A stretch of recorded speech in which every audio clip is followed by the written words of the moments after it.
Everyone, welcome back to my new another blog. আজকে আমরা যাচ্ছিলাম জগন্নাথ মন্দির, দীঘার জগন্নাথ মন্দির, যেটা পুরীর আদলে বানানো হয়েছে। চলো যাওয়া যাক। গিয়ে দেখো এখানে কত লাইন পড়েছে মন্দিরের সামনে। আমরা কিন্তু বেস্ট টাইমে গেছিলাম, যখন দিনের আলোতে ছবিও তুলতে পেরেছি আর রাতের সৌন্দর্য দৃশ্য উপভোগও করতে পেরেছি। গেট থেকে ঢুকেই হচ্ছে এটা ভিউ। প্রথমে এত সুন্দর লাগছিল মন্দিরটা, আর ঢুকে এই একটা ঠাকুর আছে, ভেতরটা খুবই সুন্দর ছিল।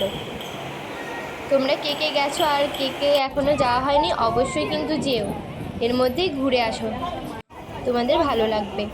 আর এই মন্দিরের যা ভিড় সেদিন ছিল, দেখলেই তো লাইনটা।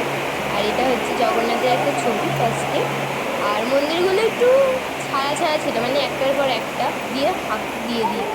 আর মন্দিরে কিন্তু লাইনও পড়েছিল প্রচুর, আর আমরা প্রসাদও কিনেছিলাম ওখান থেকে। প্রসাদেরও কিন্তু আলাদা লাইন পড়েছিল। আর ওখানে প্রসাদ হচ্ছে নকুলদানার গজা, এটাই এখন প্রসাদ দিচ্ছে। আর এই যে ভিউটা জাস্ট দেখো তোমরা, খুব সুন্দর। আর আমরা এখানে কিছুক্ষণ বসে বসে গল্প করছিলাম বাইরে।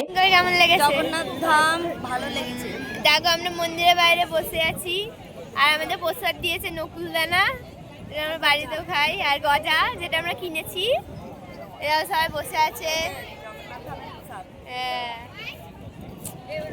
সন্ধেবেলা মন্দিরের আলোগুলো জ্বলার পর কিন্তু আরও সুন্দর লাগছিল, অপূর্ব দৃশ্যটা লাগছিল মন্দিরে, তোমাদের বলে বোঝাতে পারবো না। তারপর আমরাই কিছু ছবি তুলে নিই সবাই মিলে।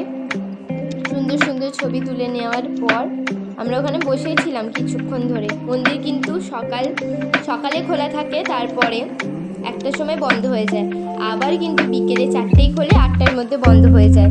তোমরা যে যাবে সেই টাইম অনুসারে যেও কিন্তু।